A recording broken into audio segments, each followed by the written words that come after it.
Hello everyone, स्वागत है आप सबका विजन केम क्लासेस के प्लेटफॉर्म पे।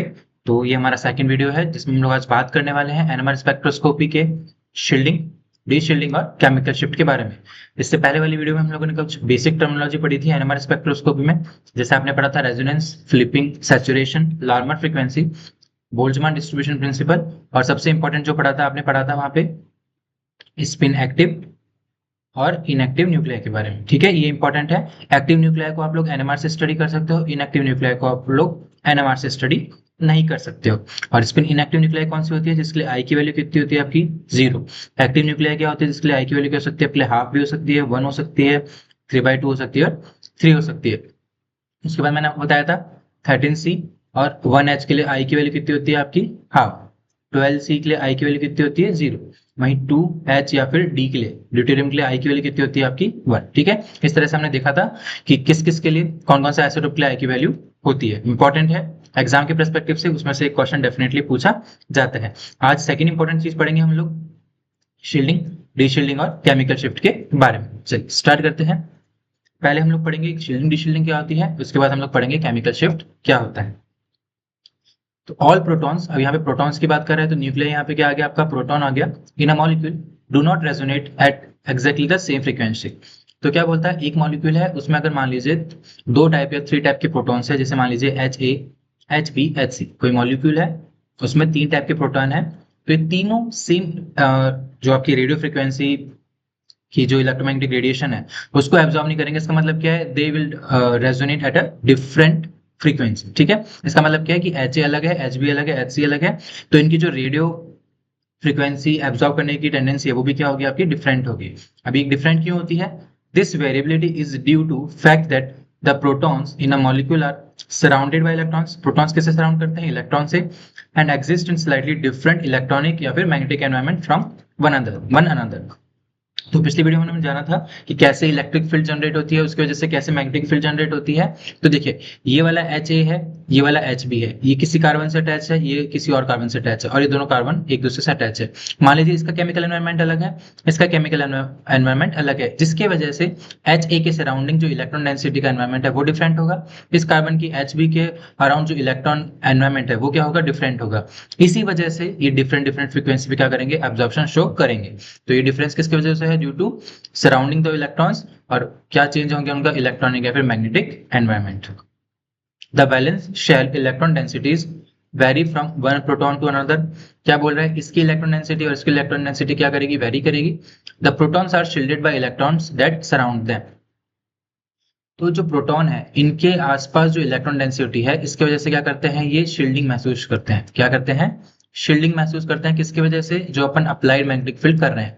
इसका मतलब क्या है? यहाँ पे कोई प्रोटॉन है, इसके अराउंड क्या है आपकी? इलेक्ट्रिक वो इलेक्ट्रॉन डेंसिटी है, और यहाँ से अपन क्या कर रहे हैं? आपका मैग्नेटिक फील्ड अप्लाई कर रहे हैं। तो ये जो इलेक्ट्रॉन डेंसिटी है ये इस प्रोटॉन को शील्ड करेगी। किससे? अप्लाइड मैग्नेटिक फील्ड से। तो ये जो प्रोटॉन है वो क्या कराएगा? आपका शील्डिंग।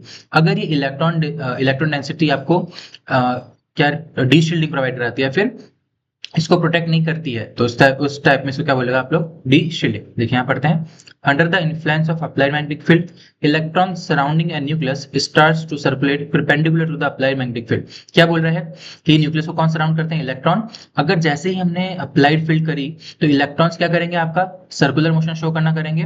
किसके? इसके परपेंडिकुलर, अप्लाइड मैग्नेटिक फील्ड के परपेंडिकुलर इलेक्ट्रॉन्स जो है वो क्या करना पड़ेंगे? रोटेट करना स्टार्ट करेंगे। And so they generate a secondary magnetic field called induced magnetic field. और इस सर्कुलेशन की वजह से they will induced another magnetic field, जिसको हम लोग क्या बोलते हैं? Induced magnetic field. ठीक है, circulating electrons of sigma bond. इस सर्कुलेशन की वजह से एक सेकेंडरी मैग्नेटिक फील्ड जनरेट हुआ, उसको आप लोगों ने क्या बोला? Induced magnetic field. That can either oppose or reinforce the applied field. देखिए यहाँ पे तो क्या कर रहा है? ये इधर से जा रहा है, इसका मतलब क्या हो रहा है? यहाँ पे अपने अप्लाइड मैग्नेटिक फील्ड करी तो यहाँ पे क्या हो रहा है? यहाँ पे रीइंफोर्स हो रहा है। यहाँ पे तो क्या हो रहा है? इनफोर्स। और यहाँ पे क्या हो रहा है? अपोजिट में जा रहा है, अपोज कर रहा है, तो यहाँ पे क्या हो रहा है? आपका अपोज। ठीक है, तो दो तरह से कर सकता है जो इंड्यूस मैग्नेटिक फील्ड है, या तो वो अपोज करेगा या फिर रीइंफोर्स करेगा। If the nucleus experiences a weaker magnetic field. क्या बोल रहा है? अगर न्यूक्लियस एक्सपीरियंस करता है वीकर मैग्नेटिक फील्ड। कौन सा वीकर मैग्नेटिक फील्ड? कौन सा है? ये है अपना अप्लाइड मैग्नेटिक फील्ड। ठीक है, मान लीजिए आपने क्या किया, मैग्नेटिक फील्ड अप्लाई किया। अगर न्यूक्लियस एक्सपीरियंस कर रहा है कौन सा, वीकर मैग्नेटिक फील्ड, और वीकर मैग्नेटिक फील्ड कब एक्सपीरियंस करेगा, जब ये अपोज करेगा। जैसे मान लीजिए यहाँ पे बी नॉट लगाया, अगर न्यूक्लियस आपका अप्लाइड मैग्नेटिक फील्ड को अपोज कर रहा है, इसका मतलब क्या कर रहा है, वो वीकर मैग्नेटिक फील्ड को एक्सपीरियंस करेगा। Than the applied magnetic field, then it is said to be shielded, तब इसको क्या कहेंगे आप लोग, शील्डेड।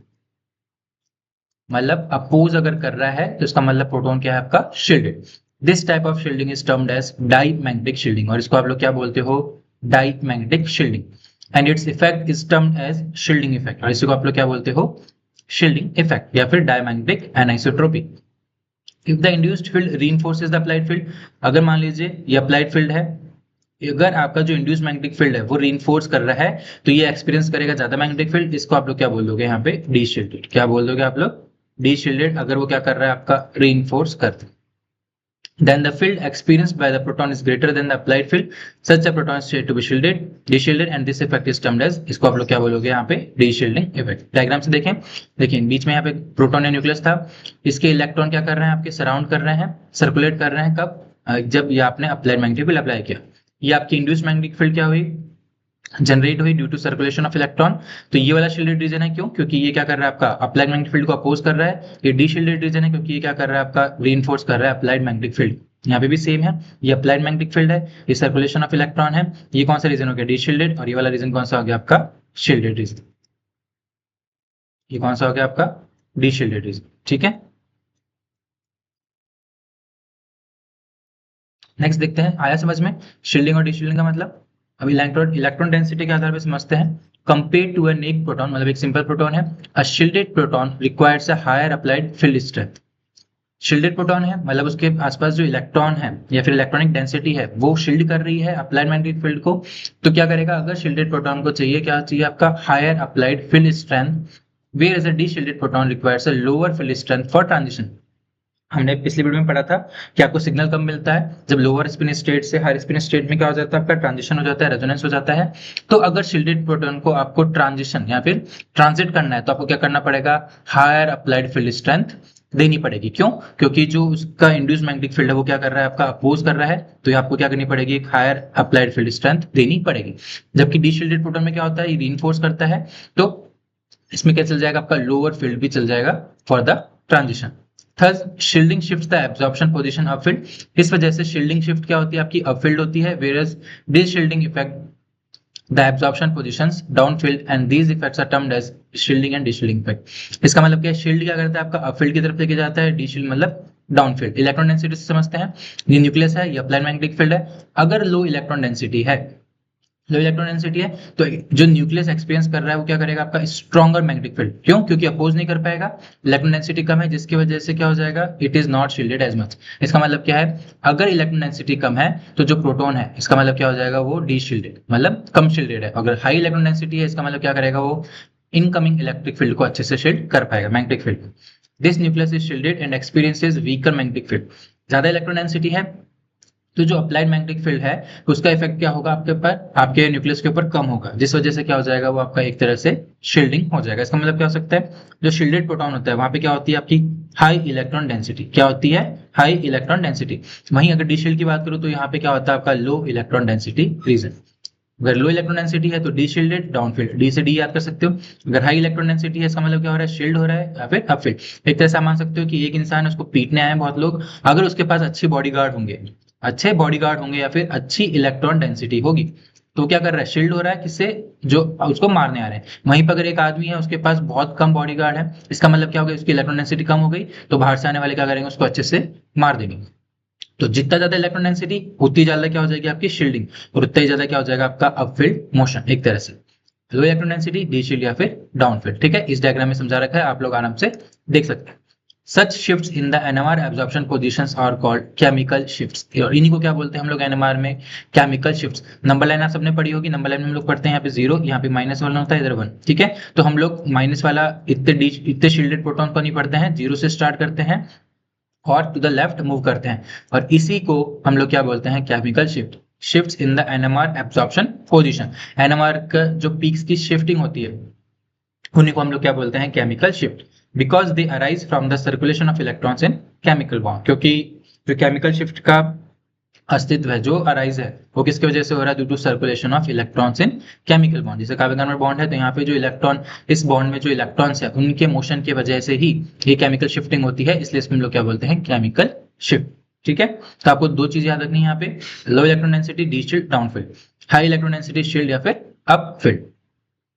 अब देखिए, अब हमको पता तो चल गया कि हम लोग को केमिकल शिफ्ट कैसे मेजर करते हैं, कब शील्ड होगा कब डाउन शील्ड होगा, लेकिन किसके रेफरेंस में भी हम लोग पढ़ते हैं। देखिए, each proton in a molecule is in a slightly different chemical environment. ये मैंने बताया था कि एक मॉलिक्यूल में proton different different chemical environment में होता है and consequently has a slightly different amount of electron shielding and deshielding. इसी वजह से कुछ प्रोटॉन शील्डिंग रीजन में होते हैं, कुछ प्रोटॉन डीशील्डिंग में रीजन होता है, लेकिन which results in a slight different resonance frequency. इसी वजह से different different proton different different resonating frequency show करते हैं। ठीक है, the differences in resonance frequencies are very small. तो एनएमआर में हम लोग क्या देखते हैं कि जो इनकी रेजोनेटिंग फ्रीक्वेंसी का डिफरेंस होता है वो बहुत ही कम होता है। जैसे मान लीजिए आपके पास है CH3Cl और आपके पास है CH3F। ठीक है, तो इस वाले H और इस वाले H की जो रेजोनेटिंग फ्रीक्वेंसी है उनके बीच का डिफरेंस बहुत ही माइन्यूट होता है, जिस वजह से आप लोग नहीं बता पाओगे अच्छे से अगर आपके पास एक प्रॉपर स्केल नहीं हो कि कब तो ये हाइड्रोजन Cl वाले कार्बन के साथ जुड़ा है, कब ये वाला हाइड्रोजन फ्लोरीन वाले कार्बन के साथ जुड़ा हुआ है। It is very difficult to measure exact frequencies to that precision. बिल्कुल प्रिसाइसली आप लोग इनकी एग्जैक्ट रेजोनेट फ्रीक्वेंसी को नहीं बता सकते, इसलिए एक reference compound is placed is the solution of the substance to be measured, and the resonance frequency of each proton in the sample is measured relative to the resonance frequency of the proton to the reference substance। अब मान लीजिए ये scale है, यहाँ पे मैं कोई एक रेफरेंस कंपाउंड ले लूँ 0 पे, तो इसके कंपेरेटिवली आप लोग बता सकते हैं कि यहाँ पे कौन सा आएगा आपका CH3Cl आ गया, मान लीजिए यहाँ पे CH3F आ गया। इसका मतलब क्या है, अगर आपके पास एक रेफरेंस कंपाउंड हो, एक रेफरेंस कंपाउंड हो जिसके रेस्पेक्ट में आप लोग बता सकते हैं कि वो वाला प्रोटॉन शील्डेड है या फिर डीशील्डेड है, तो इजीली आप लोग डिफरेंशिएट कर सकते हो कि कब तो वो प्रोटॉन Cl वाले कार्बन के साथ जुड़ा है, कब तो वो प्रोटॉन फ्लोरीन वाले कार्बन के साथ जुड़ा है। और इसी रेफरेंस कंपाउंड को आप लोग बोलते हो TMS, टेट्रा मिथाइल सिलिन। क्या बोलते हो? Tetramethylsilane. यहाँ पे क्या हो जाएगा CH3, चारों Me3 ग्रुप होते हैं, टेट्राहेड्रल स्ट्रक्चर होता है, तो इसका क्या बोल दिया आपने? टेट्रामेथाइल सिलिन। कितने कार्बन इसमें, कितने हाइड्रोजन हुए? 12 हाइड्रोजन। तो हम लोग रेफरेंस कंपाउंड क्यों लेते हैं? क्योंकि अगर आपको रेजोनेटिंग फ्रीक्वेंसी बिल्कुल प्रिसाइसली मेंशन करनी है तो इस वजह से एक रेफरेंस कंपाउंड के रेस्पेक्ट में आप लोग उसको बताते हैं कि वो कंपाउंड या तो शील्डेड रीजन में होगा या फिर डीशील्डेड रीजन में हो। ठीक है, why is TMS a good reference compound? Important है, यहाँ से एक क्वेश्चन बनता है। एक तो वो क्या होता है? केमिकली इनर्ट होता है, मतलब वो अपने जैसे आपने सॉल्यूशन में लिया तो वहाँ पे जो आपका कंपाउंड होगा उसके साथ रिएक्ट नहीं करेगा। इट इज वॉलेटाइल, वॉलेटाइल का मतलब है जल्दी से आप लोग इसको रिकवर कर सकते हो। पढ़ते हैं ना अपन लोग, जैसे इथरल सॉल्वेंट आप सबने रोटा पेपर भी आप लोग हायर स्टडी करोगे जब वहां पढ़ोगे, तो इजीली रिकवरेबल आपको जो रेफरेंस कंपाउंड होता है वो अच्छा होता है। तो वॉलेटाइल है मतलब रिकवर इजीली आप इसको कर सकते हो, इसका बॉइलिंग टेम्परेचर बहुत ही कम होता है। It gives a single sharp and intense absorption peak. अगर अब आपको रेफरेंस कंपाउंड चाहिए तो आपका जो रेफरेंस कंपाउंड की पीक है वो बिल्कुल क्या आनी चाहिए? सिंगल आनी चाहिए, शार्प होनी चाहिए, साथ ही साथ इंटेंस होनी चाहिए। और वो किसके लिए होती है? आपकी TMS के लिए, कि 12 हाइड्रोजन होते हैं, भी हम बाद में पढ़ेंगे आपका कि स्पिन स्पिन स्प्लिटिंग क्या होती है, आपका रेशियो कैसे निकालते हैं प्रोटॉन का। तो ये क्या करता है? एक सिंगल शार्प और इंटेंस पिक देता है।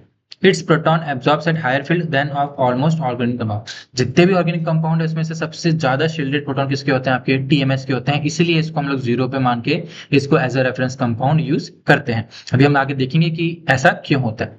It is not involve in intermolecular association with the sample. मैंने ये बोला कि एक तो केमिकल इनर्ट होना चाहिए, इसका मतलब क्या है? जो आपने कंपाउंड लिया उसके साथ ये रिएक्ट नहीं करना चाहिए, इसलिए not involve in intermolecular association. It is soluble in most of the organic liquid. और दूसरा अहम इंपॉर्टेंट चीज क्या है कि ऑब्वियसली बात है उसको सॉल्युबल होना ही पड़ेगा, तभी तो एज अ रेफरेंस कंपाउंड हम लोग उसको यूज कर पाएंगे। तो it is soluble in most of the organic liquids. तो ये 6 के 6 पॉइंट आपकी जो TMS की प्रॉपर्टीज है वो इंपॉर्टेंट है। स्टेटमेंट टाइप क्वेश्चन बनता ही बनता है, कोई सा भी एक आपको प्रॉपर्टी गलत दे देगा और पूछ लेगा which of the following is incorrect. ठीक है, तो आपको 6 के 6 पॉइंट याद रखने हैं। स्टैंडर्ड रेफरेंस कंपाउंड क्या है आपका? TMS, टेट्रामिथाइल सिलिन। चलिए अब देखते हैं हम लोग कि केमिकल शिफ्ट को कैसे मेजर करते हैं। इसको हम लोग NMR स्केल भी बोलते हैं। Shifts in the NMR position, absorption positions और केमिकल शिफ्ट। ये मैंने बताया कि जो शिफ्टिंग होती है हमारी एब्जॉर्प्शन फ्रीक्वेंसी की with the reference compound, with respect to reference compound, उसको हम लोग क्या बोलते हैं? Chemical shift. We can express the chemical shift in terms of हजार्ड। हम लोग केमिकल शिफ्ट है वो हजार में भी एक्सप्रेस कर सकते हैं by setting the tetramethyl silane peak at 0 hazard. मैंने वही बोला कि आपका रेफरेंस कंपाउंड आप किस पे मान लोगे? 0 पे मान लोगे। At the right hand as the magnetic field decreases on field. इधर आप जाते हो इसका मतलब क्या हो रहा है, यहाँ पे आपकी मैग्नेटिक फील्ड डिक्रीज हो रही है, और मैग्नेटिक फील्ड डिक्रीज हो रही है मतलब कौन सा रीजन जा रहा है, डी शील्डेड या फिर डाउन फील्ड या फिर लो इलेक्ट्रॉन डेंसिटी, और इस साइड आते हो तो शील्डेड अप फील्ड या फिर हाई इलेक्ट्रॉन डेंसिटी, ठीक है, और या फिर हाई मैग्नेटिक फील्ड रीजन। तो चारों चीजें रखने आपको, हाई मैग्नेटिक फील्ड रीजन मतलब high electron density, high electron density मतलब शील्ड, और शील्ड मतलब up field, low magnetic field low electron density, deshield down field, ठीक है। The shifts from TMS for a given proton depends on the strength of applied magnetic field। तो ये जो shift है वो किस पे डिपेंड करती है, आपकी अप्लाइड मैग्नेटिक फील्ड पे, क्योंकि सारा खेल किसका हो रहा है, आपका अप्लाइड मैग्नेटिक फील्ड का हो रहा है। केमिकल शिफ्ट इन हजार्ड is directly proportional to the strength of the applied field. तो ये जो शिफ्टिंग है आपकी किसमें आप मेजर करो, हजार्ड में, वो डायरेक्टली प्रोपोर्शनल होता है किसके, अप्लाइड मैग्नेटिक फील्ड। जैसे मान लीजिए आपने अप्लाइड कितनी करी 1.41 टेस्ला, तो जो रेजोनेट प्रोटॉन, जो प्रोटॉन की रेजोनेंस फ्रीक्वेंसी वो कितनी होती है आपकी 60 मेगाहर्ट्ज, ठीक है। Where is an applied field, अगर आप ऑपरेटिंग फ्रीक्वेंसी कितनी दे रहे हो 2.35 टेस्ला दे रहे हो मैग्नेटिक फील्ड, तो जो आपकी रेजोनेटिंग फ्रीक्वेंसी वो कितने पे आती है, 100 पे आती है, ठीक है। अगर इनका रेशियो निकालें 100/60 या फिर ऑपरेटिंग कितना है आपका 2.35/141, तो आपका कितना आता है, अगर 2.35 अप्लाइड मैग्नेटिक फील्ड है 100, अगर 1.41 अप्लाइड मैग्नेटिक फील्ड है तो कितना आता है 60। इनका रेशियो करोगे तो भी 5/3 आएगा, इनका रेशियो करोगे तो भी क्या आएगा आपका 5/3। इससे क्या पता चलता है कि जो आपकी प्रोटॉन की रेजोनेटिंग फ्रीक्वेंसी है वो डायरेक्टली प्रोपोर्शनल किसकी होगी, आपकी अप्लाइड मैग्नेटिक फील्ड के।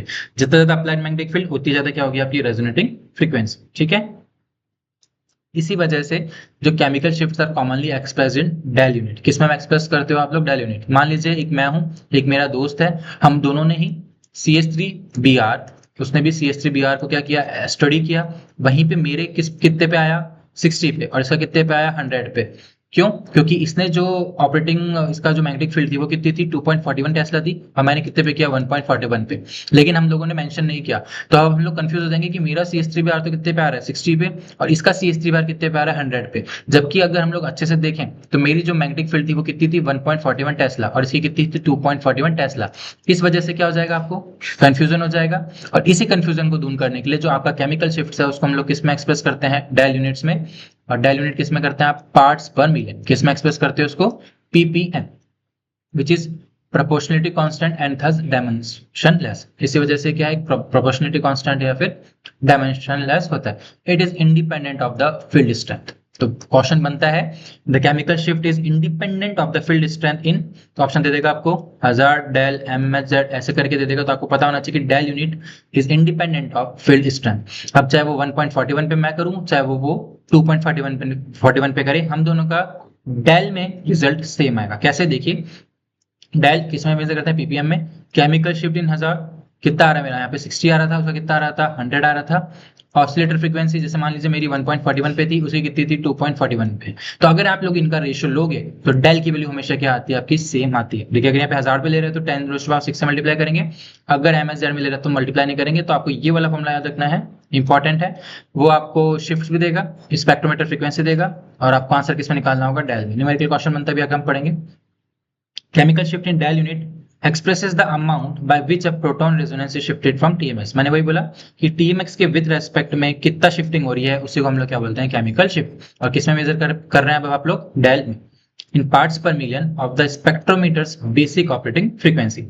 Value of del for a given proton are always the same irrespective of whether the measurement was made at 60 or at 100। अभी बोल रहे हैं कि चाहे आप 60 पे करो चाहे 100 पे मेजर करो, आपके जो डेल की यूनिट है या फिर डेल की जो वैल्यू है वो हमेशा सेम आएगी, विद वो उस पर डिपेंड नहीं करेगी कि आपकी ऑपरेटिंग फ्रीक्वेंसी कितनी है। जैसे मान लीजिए at 60 megahertz the shift of proton and CH3Br is 162,000, मतलब मेरी ऑपरेटिंग फ्रीक्वेंसी कितनी है 60 है, और जो मुझे मिल रहा है एब्जॉर्प्शन जो शिफ्टिंग मिल रही है वो कितने पे मिल रही है 162 पे। वहीं मेरे दोस्त ने कितने पे मेजर किया, ऑपरेटिंग फ्रीक्वेंसी 100 है, और उसको जो शिफ्टिंग मिली कितने पे मिली 270 पे। तो इन दोनों का रेशियो हमेशा क्या आएगा, आपका सेम आएगा। अब जो कंफ्यूजन था वो कंफ्यूजन आपका क्या हो जाएगा, खत्म। क्यों, क्योंकि हमने जो अब केमिकल शिफ्ट की वैल्यू किसमें मेजर करी है, डेल में, जो कि एक डायमेंशनलेस क्वांटिटी है, और किसमें आती है इसकी यूनिट, ppm। ठीक है, तो कंफ्यूजन दूर हो जाएगा। ठीक है, तो हमेशा याद रखना है जो केमिकल शिफ्ट की वैल्यू है आपको जनरली किस में एक्सप्रेस करनी है, डेल यूनिट में, ताकि आपका कंफ्यूजन नहीं हो। और उसका फॉर्मूला क्या है, केमिकल शिफ्ट इन हजार अपॉन स्पेक्ट्रोमीटर या फिर ऑसिलेटर फ्रीक्वेंसी इन मेगाहर्ट्ज। ठीक है, इंपॉर्टेंट चीज है, यहाँ से न्यूमेरिकल बनता है। अभी हम आगे देखते हैं कैसे। तो ये NMR स्केल है किसमें, डेल में, ppm में हम लोग मेजर करते हैं। राइट साइड आओगे तो अपफील्ड, इसको हम लोग शील्डेड बोलेंगे या फिर लोअर फ्रीक्वेंसी रीजन बोलेंगे, तीनों ही टर्मिनोलॉजी इंपॉर्टेंट है। लेफ्ट साइड जाओगे तो डाउनफील्ड, डीशील्डेड या फिर हायर फ्रीक्वेंसी रीजन, ये भी इंपॉर्टेंट है। तो इनको 6 की 6 टर्मिनोलॉजी आपको याद रखनी है। एक इंपॉर्टेंट रिलेशन होता है टाउ का, किससे, tan माइनस डेथ, बहुत इंपॉर्टेंट है, एग्जाम में पूछ सकते हैं। तो टाउ इक्वल्स टू क्या होता है, tan माइनस डेथ, ठीक है। ये हमारी स्केल है, एक है 60 मेगाहर्ट्ज पे, एक 100 पे, तो ये 100 वाली है, ये 60 वाली है, ये डेल की वैल्यू, टाउ की वैल्यू, डेल की वैल्यू और टाउ की वैल्यू, ठीक है। तो इसमें शो किया गया है कि आपकी जो डेल की वैल्यू हमेशा सेम रहेगी, चाहे आपकी ऑसिलेटर फ्रीक्वेंसी चाहे कैसी भी हो, ठीक है। चलिए, ये क्वेश्चन है एग्जाम्पल, इंपॉर्टेंट है, इस टाइप के एग्जाम्पल आपको देखने को मिलेंगे। Protons of a compound exhibit NMR signal at del equals to 2.05, मतलब इसने क्या दे रहा है आपको, केमिकल शिफ्ट की वैल्यू दे दी कितनी, 2.5।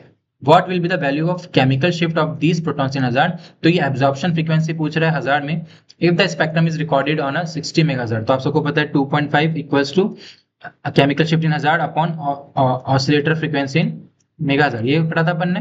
तो 2.5 इंटू अगर आप 60 करोगे तो कितना आ जाएगा आपका, 150 आंसर आ जाए, ठीक है। तो इस तरह से आप लोग इजीली इसका आंसर निकाल सकते। Next example 2, if the observed chemical shift of a proton is 200 hazard from TMS and instrument frequency 60, तो इसने केमिकल शिफ्ट इन 1000 भी दे रखा है, आपकी ऑपरेटिंग फ्रीक्वेंसी भी दे रखी है, डेल पूछ रहा है, सिंपल क्या करोगे, 200 अपॉन 60, 200 अपॉन 60 कितना आ जाएगा, 3.33। टाउ में पूछ रहा था, टाउ का रिलेशन मैंने बताया, tan माइनस क्या होता है, डेल, तो कितना आ जाएगा 6.67, ठीक है। तो इस टाइप की न्यूमेरिकल पूछ सकता है, तो आपको जो फॉर्मूला है वो आपको याद रखना, ठीक है। अब बात करते हैं, आपको कुछ कुछ केमिकल शिफ्ट या फिर कुछ कुछ की रेजोनेटिंग फ्रीक्वेंसी याद करनी ही पड़ेगी। तो हम लोग पढ़ेंगे, अब इसको सही कर लीजिएगा, chemical shift value, different type of protons have different chemical shift, different type के प्रोटॉन्स है तो डिफरेंट केमिकल शिफ्ट होंगे, और उन सब की क्या होगी, कैरेक्टरिस्टिक वैल्यू होगी of chemical shift. Every type of proton has only a limited range of del value over which it give resonance, ठीक है। अभी फर्स्ट ईयर में क्वेश्चन पूछा था, अच्छा क्वेश्चन था। तो आपको इनकी जो रेंज है उसको तो आपको दिमाग में रखना ही है। फिर हम लोग अगले वीडियो पढ़ेंगे कि कौन कौन से फैक्टर्स इनकी केमिकल शिफ्ट की कैरेक्टरिस्टिक वैल्यू को आपको अफेक्ट करते हैं, ठीक है।